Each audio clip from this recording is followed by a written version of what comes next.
Thank you very much. Perhaps you could just confirm that you can hear me okay, folks, with a Y or a yes over in the chat window, or say hello.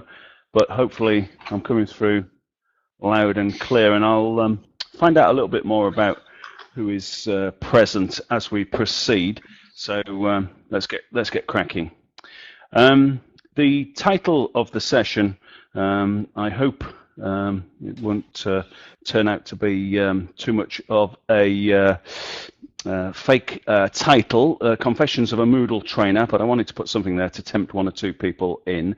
I've been working with Moodle for quite a long time as an educator, using it to support students, and more recently helping others get going using Moodle, and therefore been involved in quite a lot of training and introducing people to that.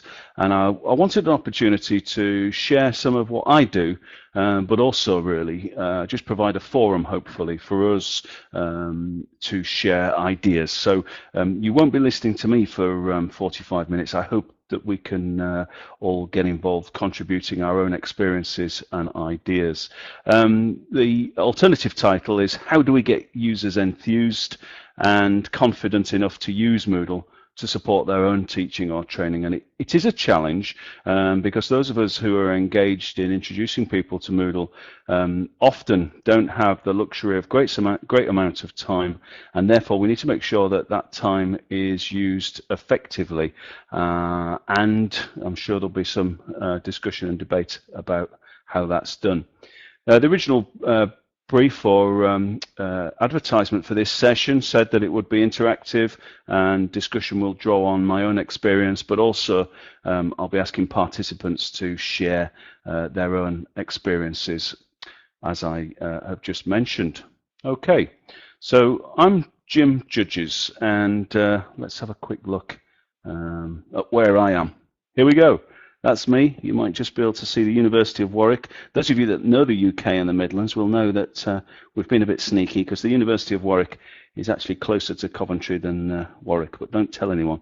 And perhaps you could tell me where you are. So let's just check everybody's listening and still awake. If you don't mind typing into the chat window, be interesting to know where you're all calling from. I can see Aurelie, Colin, Diljet, Ian, Harry, Joshua, Lindy, Lynn, Natalie, Nick, Tim, and possibly others, and apologies if I pronounce your name wrong there, but great to see a spread from Australia, USA, Ireland, Bristol, is that the closest so far? Somerset, not far, and Swindon. Great. Excellent. I might even have visited the Defence Academy at some time or other. That rings a bell. So great to have you aboard, folks. And last but not least, what have we got there? North Coast, Australia, and Canberra. Great. Thank you very much. Now, if we could all annotate this, we could have put a world map up there, but I don't think we can in Big Blue Button. So my own experience, just so you know, who is this chap and why is he talking to us about Moodle and training people? I've got a background in teaching and lecturing in further and higher education, and I've also worked as an e-learning advisor, self-employed consultant, and I worked supporting some of the UK Moodle partners here in the UK for 2 or 3 years in a freelance capacity. I'm currently working as a senior academic technologist here at the University of Warwick in a small but perfectly formed team. We're supporting the centrally hosted Moodle and Mahara service and other tools. So that's me. And as a result of that experience, folks, you'll appreciate that means I have all the answers, and I do now know everything about Moodle, and I know how to plan the perfect training session that's guaranteed to work every time. That's right, a 100% guarantee. Or in fact, whoops, I think I made a mistake. What I really mean to say is I've been training lots of folks in different environments, in different organizations, and I don't pretend to know it all. So just in case you thought I was being serious there, I'm still learning, and anybody who does any sort of teaching or training will know that as soon as you've got more than one person in the room, then then you've got a challenge. You've got different preferences, backgrounds, etc.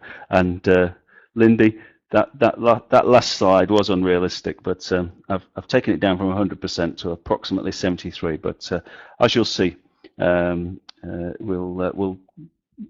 as this next slide shows you, this presentation then will be my own personal perspective. Take anything I say with a pinch of salt. In other words, I'm sure you'll be skeptical and want to consider opinions and comments from other people, as well as draw on your own experience. I hope during this session, it is difficult for a presenter using these sorts of tools to keep an eye on everything. I always think you need a friendly octopus to control all the buttons, never mind maybe a creature with lots of eyes as well, to keep an eye on everything. But please do ask questions, and if I don't spot them, then ask again later.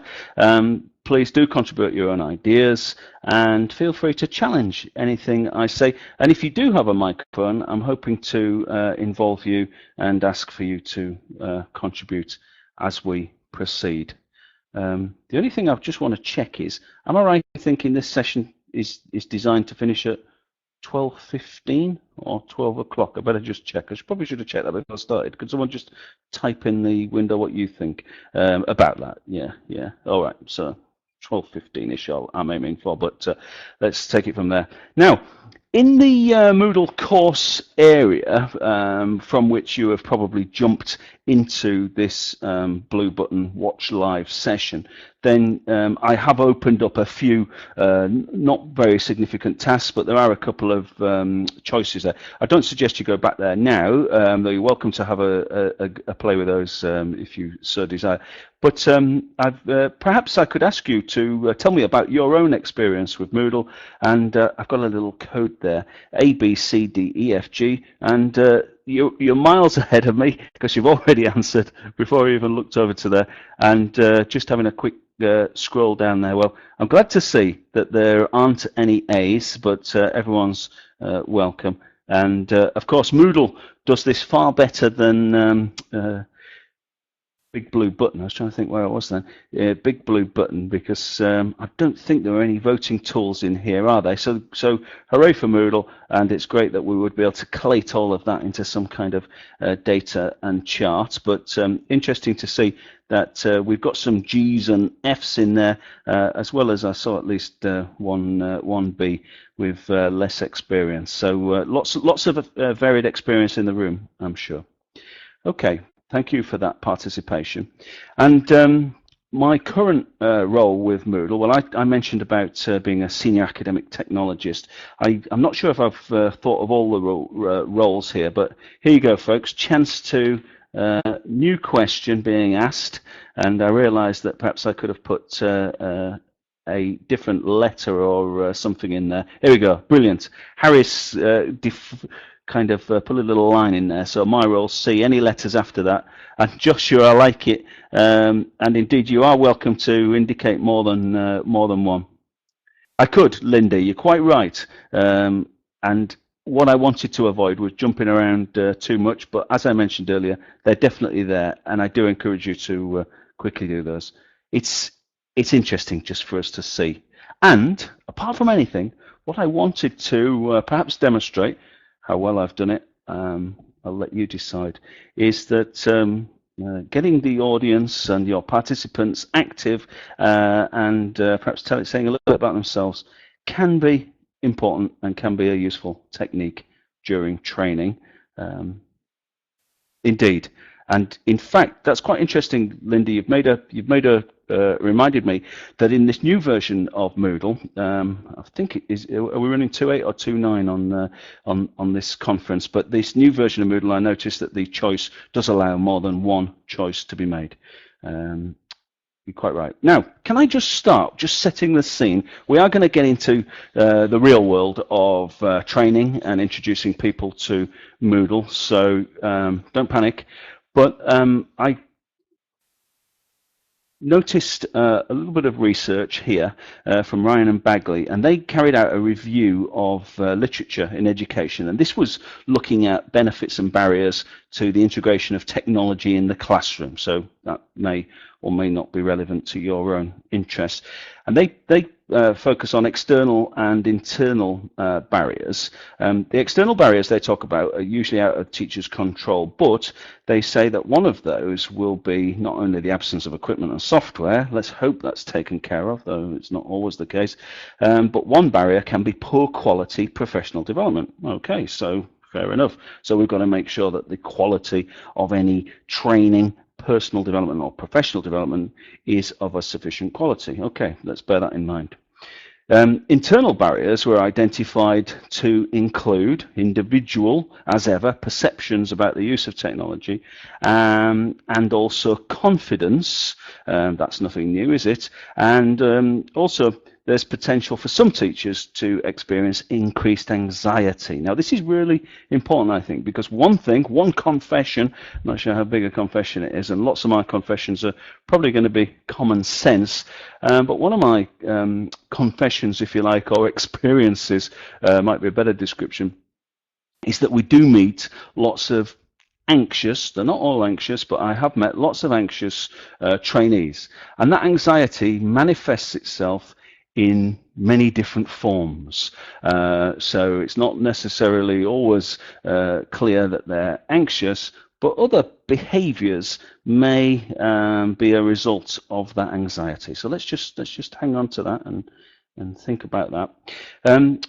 Just thinking again about barriers and continuing professional or personal development, whatever you think of. I'm referring to CPD here. So traditional models, it is suggested, fail when all we do is train teachers in the mechanics. And again, this may be common sense, but if all we do, and sometimes this is people's first exposure to Moodle and other technologies, is click here, drag this there, press this button, choose this, choose that, then there can be a problem. And in fact, I think we should recognize that, and thanks for your comments, by the way. I'm going to come back to some of these, I hope.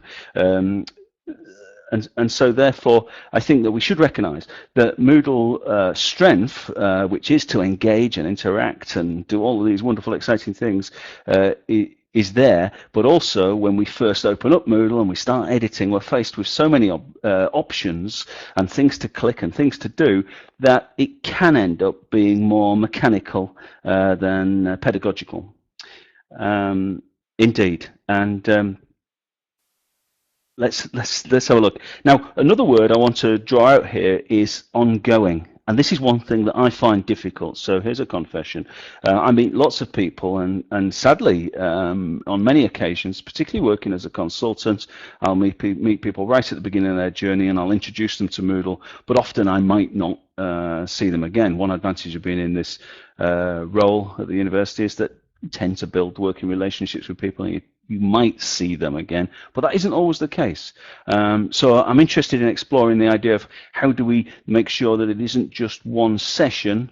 How do we make it ongoing? We'll come back to that, okay?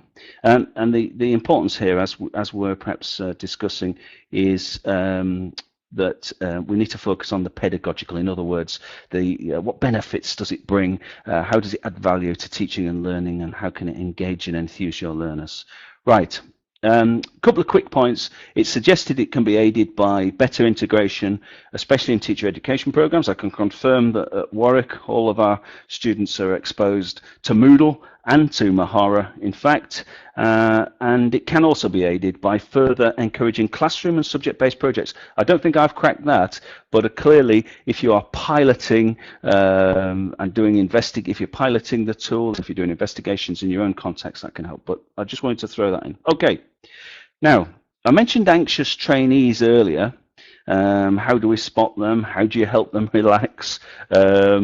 Any suggestions are welcome, and how do you keep them motivated? Now, I'm not going to spend too long on this because I'm going to talk about different types of trainees, but would anyone like to suggest in the chat box either how do you spot your anxious trainees, when they come into the room or when you enter a room? And how do you help trainees to relax? So has anyone got any suggestions they'd like to share? I'm just going to have a sip of water. Excuse me, thanks.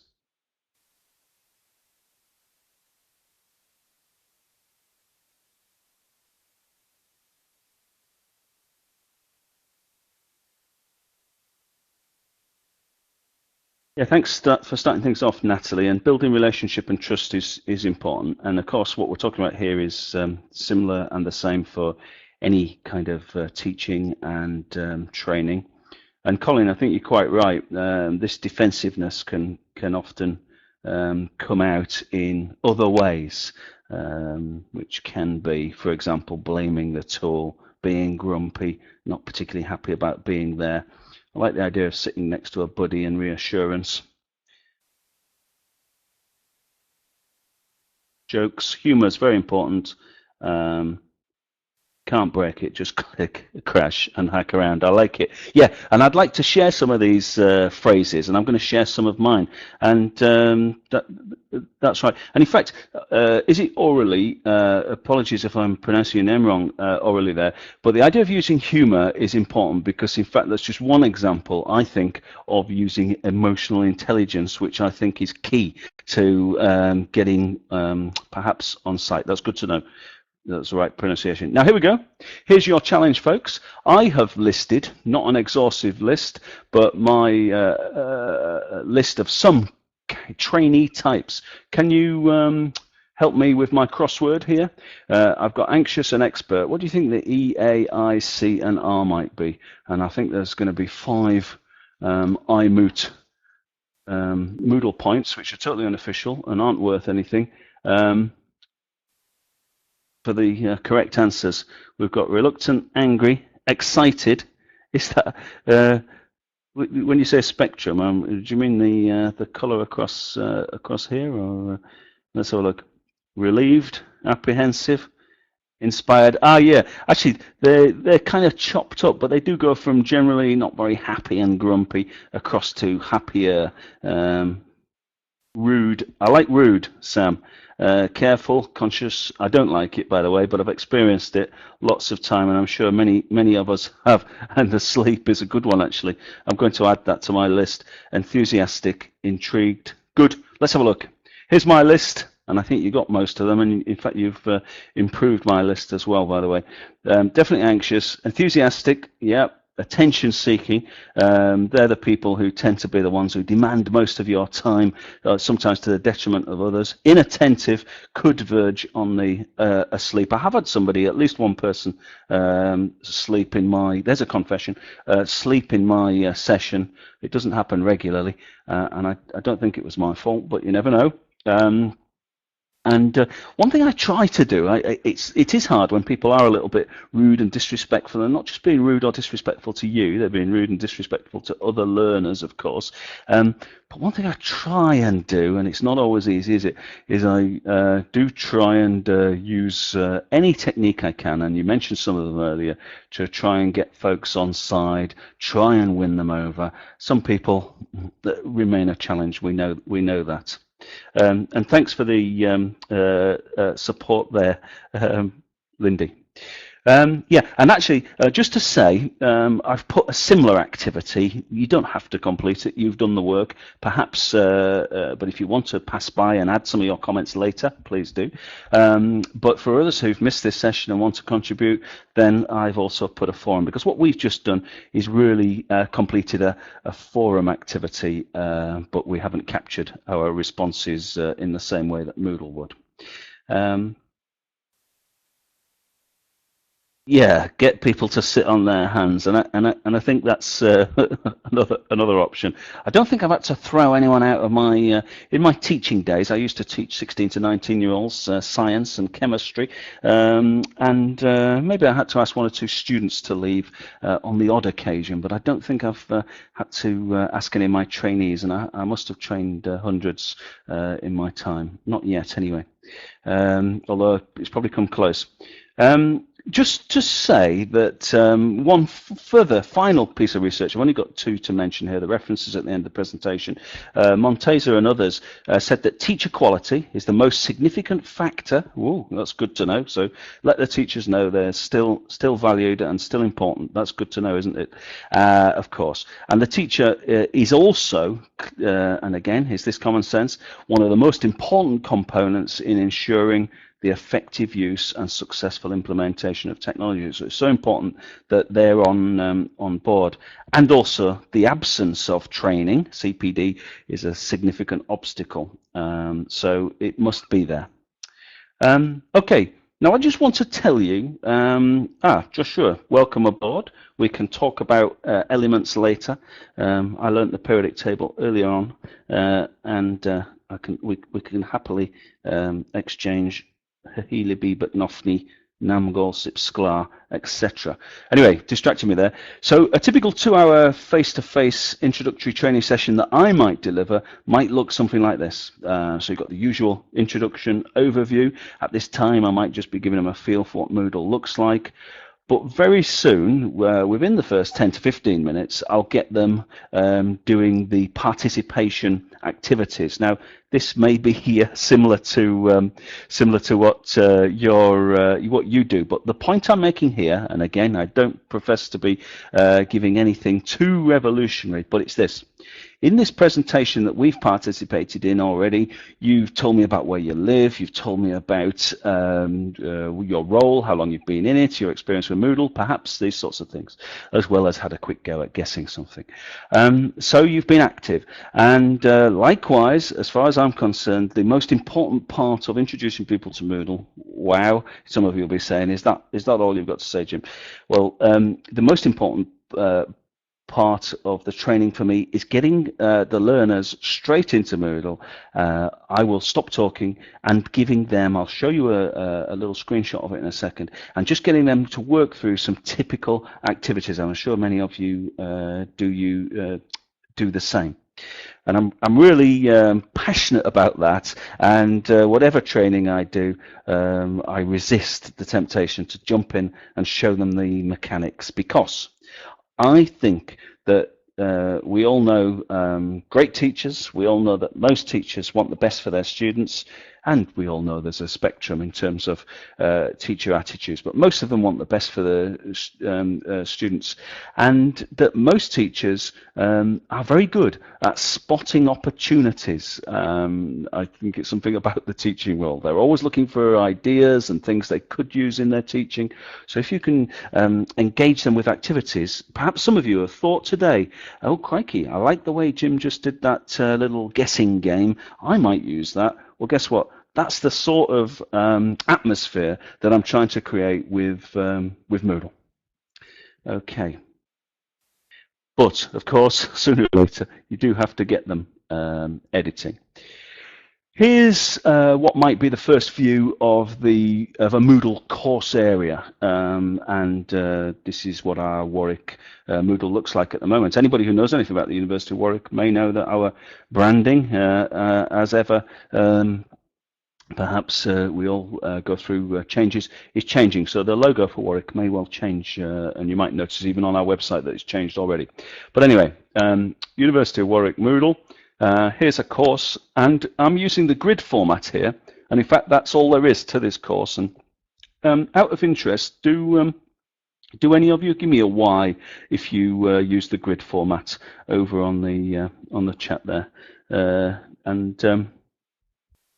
Yeah, lots of people do. It's very popular here at the university. I have to be honest, maybe I'm a bit old-fashioned, and we all have personal preferences. I'm I have mixed feelings about it, but I think it works. People like it, and it's contemporary. It looks good on tablets and phones, and the icon idea is good. You have to be careful about the icons you pick. You'll notice there that I've deliberately chosen some icons that match the typical experience, and we've all done it, haven't we? Is you'll have a kitten in one window and somebody holding a lollipop in another, and a balloon in another, and there's nothing, and they don't kind of match, and they can be a bit jarring. Does it matter? I don't know. We'll worry, but some people might say it does.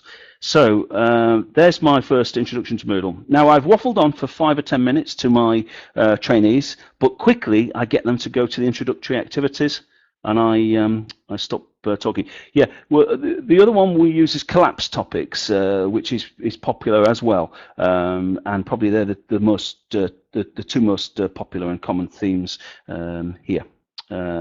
But flexible topics, I might have to have a look at that too. Now, here, somebody shared some messages, and I think this would be something really good for us as trainers and people who are introducing people to Moodle to share, because it's good to have those little, they've got to be natural, you've got to own them, but you might be able to adapt them for your own purpose. So I often say, does anybody say something similar? Moodle's like any other software, and so you're warning people that don't panic. We've all used eBay, we've all used LinkedIn, maybe you've done online shopping, and these tools are challenging at first, but you know, you've got to learn, and it takes time to learn where things are, so relax. And I think connecting things to the real world is really useful in teaching and training. Now, this is one of my favourite lines. I always say, you may get lost, annoyed or frustrated, so they're just about to have a go at some activities. And I say to them, that's good. And just as I would say to students, getting things wrong in my class is good. That's when you're learning. Likewise here, you'll only click on the wrong thing once or twice. As we mentioned earlier, was it Rob? You can't break it or crack it or whatever it was. So have a go. And it's all part of learning. So I think reminding people about that, trying to help them relax, and just telling them that, well, guess what? I don't know if I'm allowed to say it, folks, but Moodle click and crash around. That was it. Moodle isn't perfect. It can be a little quirky, just like us. But once you get used to it, then it definitely, its benefits definitely outweigh any minor problems. And I think it is worth sowing the seed that we know, we might have a not quite love-hate relationship, but we know Moodle well, and we know that it's not perfect, but it certainly has more advantages than problems. Now, yeah, shock horror.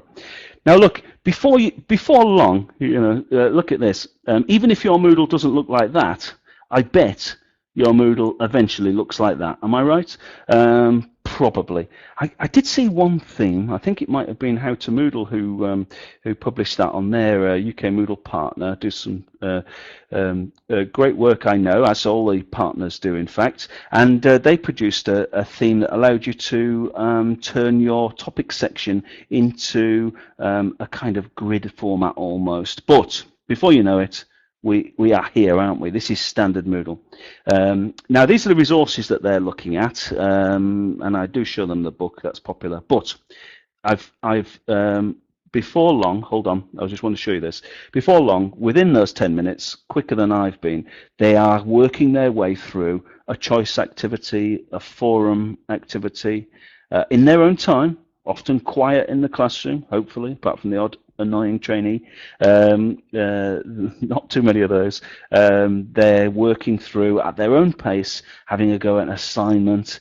And notice that here I'm using the, what do I mean, conditional access, completion tracking options, which have been in Moodle for a long time now, but I really think are really useful for activity completion. Great, glad someone's brain is switched on, and I think they're really useful. And the reason I use them here is the killer punch that comes shortly, which I think you will be aware of.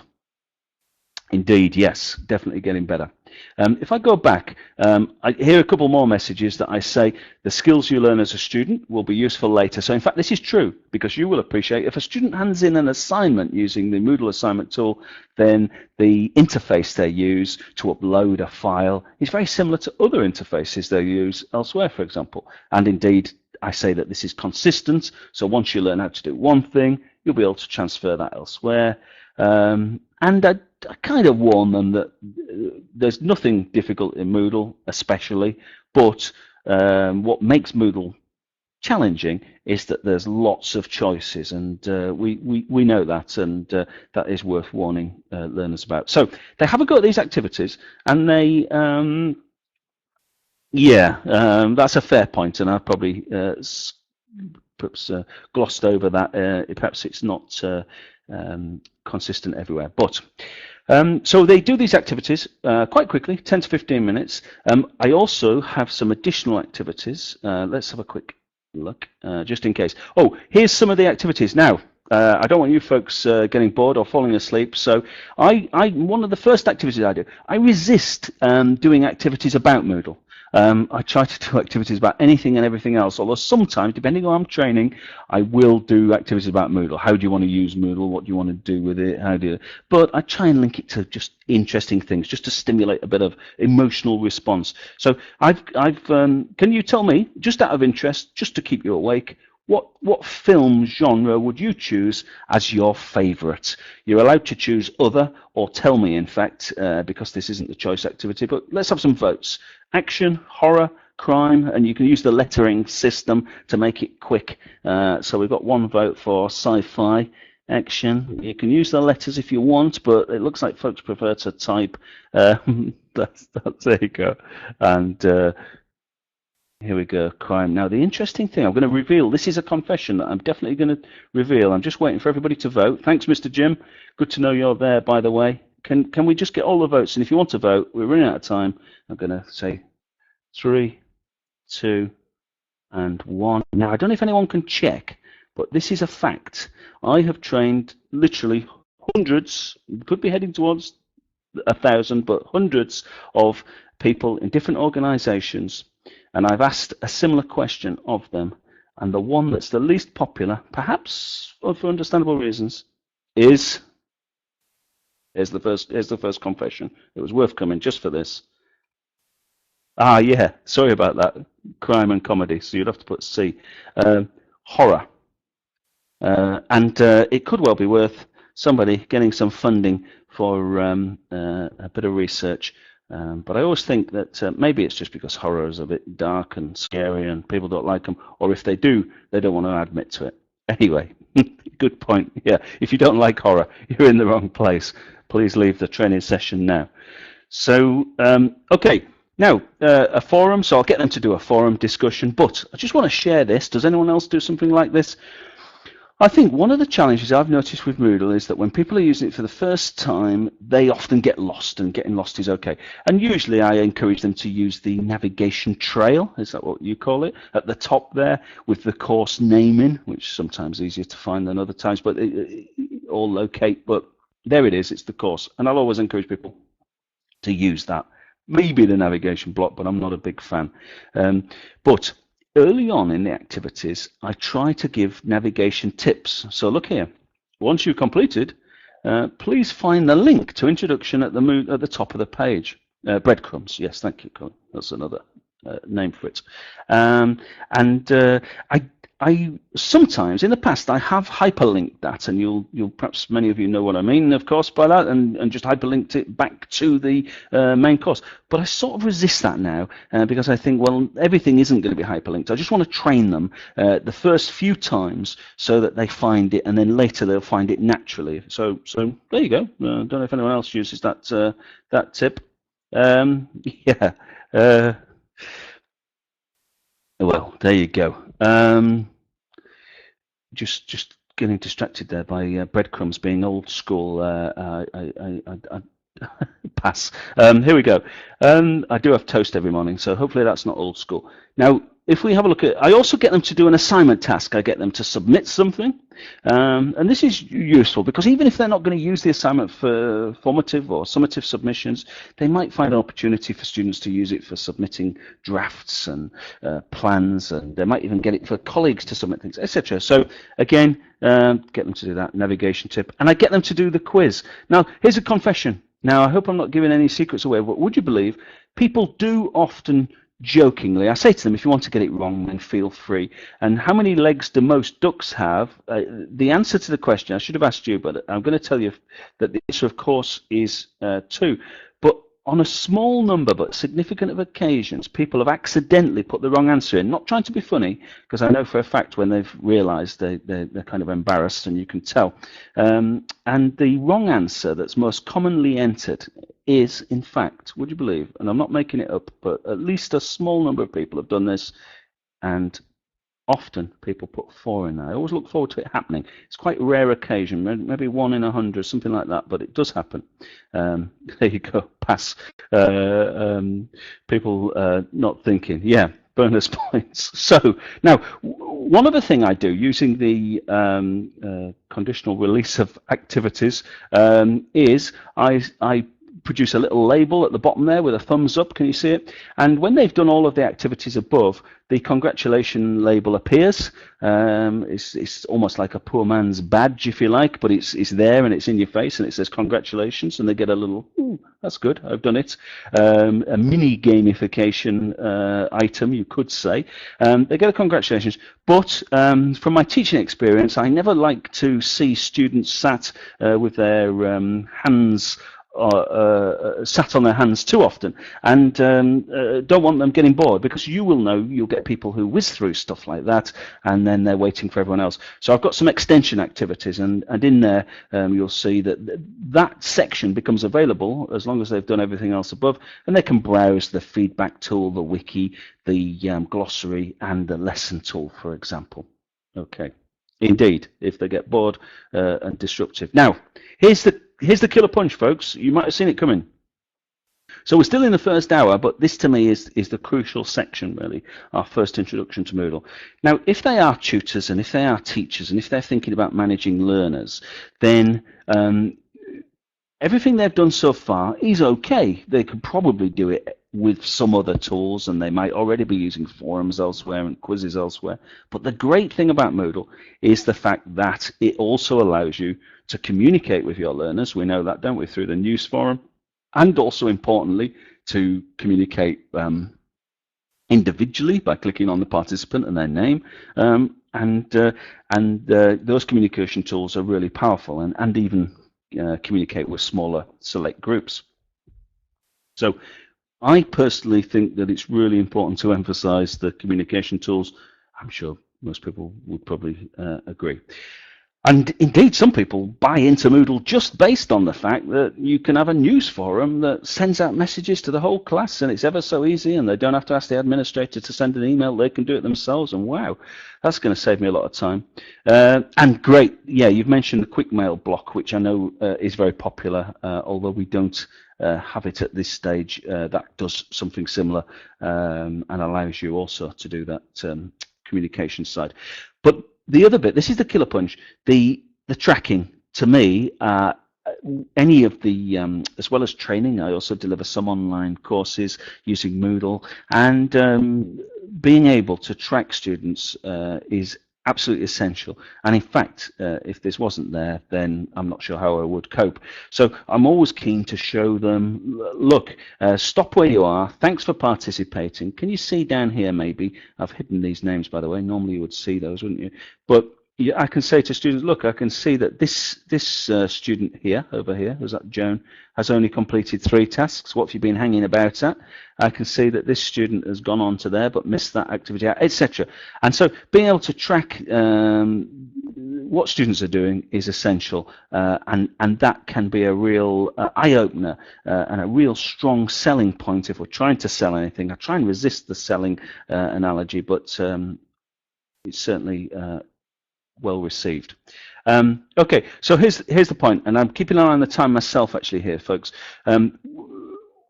45 to 50 minutes gone and still no course editing or building, and if I've got one message from this session, because I realize we're going to run out of time soon, then it will be that. And in fact, just very quickly to say, we've done almost the first hour of 2-hour training session, and we haven't done any course building.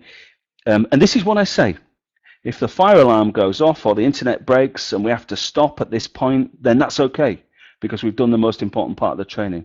All they need now is which buttons to click. So adding stuff to Moodle is easy.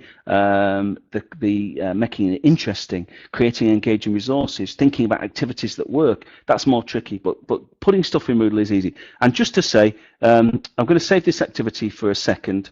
Sorry if I've perhaps spent a little bit too much time on those first few slides, but I think we've covered some great ground. I really do, and the essential bit. But the course building tasks are here, and these are the tasks that I would do. Now, you may have some others, and if you've got time, perhaps you could just add in the chat box something that you ask your learners to do. I just wanted to look at something from while you're doing that. Thanks to the contributions I've received already. I say contributions because I think contribution might be a better description in the discussion forum, but I just noticed that I think I have got what do you demonstrate to new users, editing tasks, this was it, and I wanted to bring this in from a contribution. Where is it there? Tabitha Rhoda has already commented in the forum, in the main forum, and I'd recommend that you have a look at there. She says that it's better for them to learn a few things well. I'm going to just copy that. Yeah, let me just copy that. So this is from Tabitha Rhoda in the forum, and thanks for your contributions. Check off a selection of labels as we get started. Adding YouTube videos. Agreed. I do the same on a page. And Tabitha, these are her words, by the way, said yesterday, and I think maybe this is a really important lesson that we could all learn from me. And she said it's better for them to learn a few things well than lots of things poorly. So not overdoing it and trying to squeeze in too much, as I have with this presentation, is key. Labels and labels from Nick there. That's good. Now, we've talked about the course building task. Apologies if anybody's got to go. I totally understand. I'm going to finish in the next 5 minutes. Ongoing personal development that focuses on pedagogical rather than technological. The tricky bit is ongoing. One way to do that is to ensure you have follow-up activities or meetings, or encourage trainees to experiment further. Use the news forum. Have a sandbox course that they can, of course, use, and further training. I don't know if anybody's got any ideas themselves. How do you maintain that contact? How do you keep the training ongoing rather than just being one meeting? We have some good networks here at Warwick and a lively and active user group. You may well at your organisation, we meet once a month and we have show and tell sessions, and that does work well to spread ideas, certainly amongst that community, although as ever, yeah, contacting them later to see how they're doing. I like that idea, Harry, the Moodle Friday, yeah, a kind of drop-in session where you're in one place, and that does sound good. I won't have time to say much about the training online, but I will say that I've done the same type of training to tutors who can't make a face-to-face session online. It's more difficult for the participant, it's harder work for the participants, but for those that make it to the end, it's like a mini MOOC, isn't it? Not everyone will make it to the end, but for those that make it to the end, I think they have a better all-round experience of Moodle because they've often had to find answers to things for themselves when the tutor hasn't been there. So I provide them with videos and guides, and I nudge them along, and forum messages and things. But free lunch always sounds good. Half-hour huddle. And this was my online course, but I'm not going to say too much about that. Pizza and lunch is catching my attention there. So in summary, my main confession or point is don't train them how to use Moodle, show them what Moodle can do. Provide them with opportunities to think, wow, I could use this with my learners, not which button do I click. We have to expect anxiety and variety of interest. We haven't talked a lot about that, but what do I mean? Emotional intelligence, as with all teaching and learning, is required. Make sure it's hands-on. Don't sell Moodle, but ask them to see if it fits their needs. I really wanted to just get some comments from the participants here today. Furthermore, make sure it's personal and focuses on teaching and learning rather than technology. Encourage subject-based projects if you can, and try and make sure it's ongoing. Okay, Well, I realise I'm pushing my luck with the time, but does anyone have a microphone and would just like to make any comments in terms of what we've been talking about, whether or not you have any further suggestions? Thanks for your support there, Colin, and others. So what advice do you have from your experience? What would you say include? Is there anything I've included that you think, I don't think I'd bother with that, Jim? Thanks again, Lindy, Josh, and Rob. You may well be getting ready to move on to your next session. It's lunchtime here in the UK. I don't know. Let me just see if I can.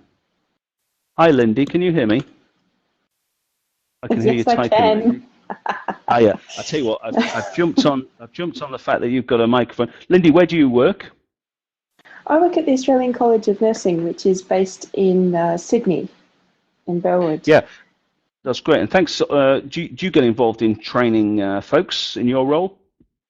Oh, absolutely. My role technically is instructional designer, but because I was previously the Moodle consultant who helped get them upgraded to the Moodle 2 stream, I get a lot of training and support requests, which have been presented on a bit at this iMoot.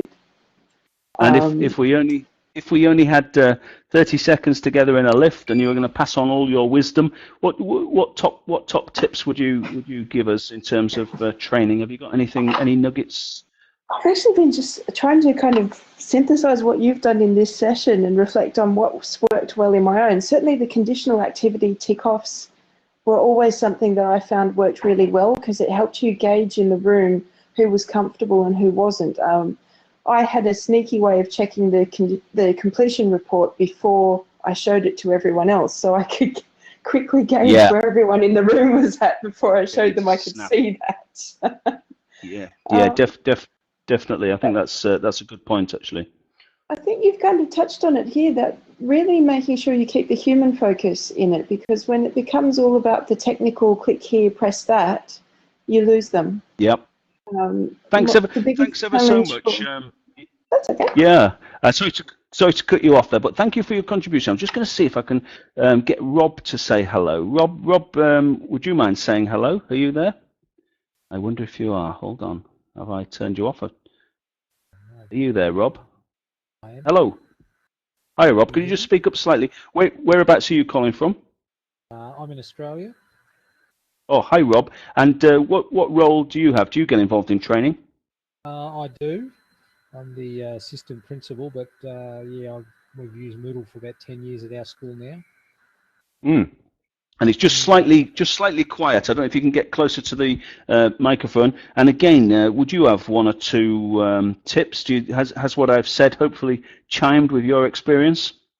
Yeah, I think you've certainly got to introduce Moodle slowly to people. As I said there, I might show them 3 things in the first session and then say go away and master those 3 things and then come back a week later. But we've got the advantage of having people in that ongoing way. Yeah. No, that's a good point, and I think that's one thing I appreciate about my current role, which means that I can at least keep in touch with people, and I like that idea of perhaps getting them to try something and come back to it. Thanks ever so much, Rob, and thanks again for your participation and contribution. All the best. Thank you. Thanks. That's great. Well, listen, folks, I hope it's been useful. I really appreciate your participation. The references are there, and I'll post my PowerPoint for what it's worth. You're welcome to download it and adapt it for your own purpose if you feel any of it has any use. But I'm certainly grateful. I hope I'll be able to go through the comments. We'll probably, Jim, are you there, Mr. Jim? At the top there. Yes, indeed. What have people been doing in terms of capturing the chat? Have people been copying and pasting that or anything? Or no, this recording will include the chat, I believe, and yeah. so it'll all be there. Yeah.